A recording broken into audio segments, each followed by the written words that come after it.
If you're a woman, you need to hear this. Reclaiming My Health and Medical Tourism Series Part 1. For months, I was having agonizing lower back and pelvic pain to the point where some days I could barely walk. I couldn't even carry half a bucket full of water to our animals, or bags of feed for our chickens and ducks, or walk 50 feet outside on the farm from one pen to another without feeling like I was going to collapse. And I thought maybe I had overexerted myself from working outside on the farm. But then I started having issues also related to women's health, and I knew I needed to go to a doctor. So when I went to my OBGYN, I had an ultrasound and then a follow-up MRI on my pelvic and lower back. I was told that I have what's called uterine fibroids, which are basically tumors that grow inside of the uterus and outside. They can range in size from being microscopic to being as big as a lime, an orange, or an apple. Mine happened to be the latter, and they're pushing on organs, pushing on my spine, causing me a lot of issues, a lot of pain. And I found out from doing research that most women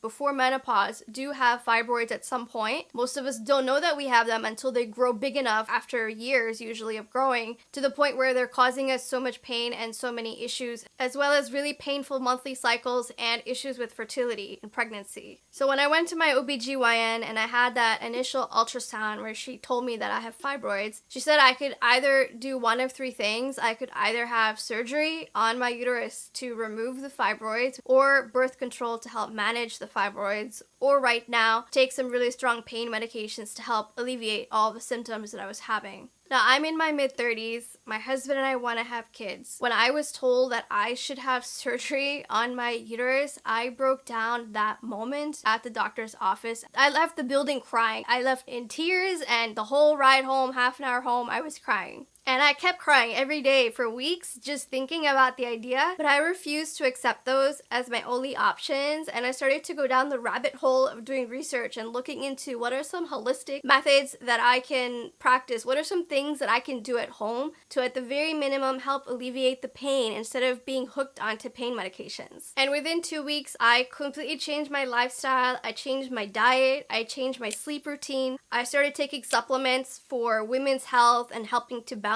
my hormones. And just from making those basic changes, within 2 weeks, most of my pain was gone. I felt like I had my life back again. And as a homesteader, this is so important because our lifestyle depends on our physical health and well-being. In part 2, I'll share exactly what I did to help alleviate the inflammation and the pain, as well as medical options I'm pursuing abroad for better healthcare and wellness. This is such an important topic because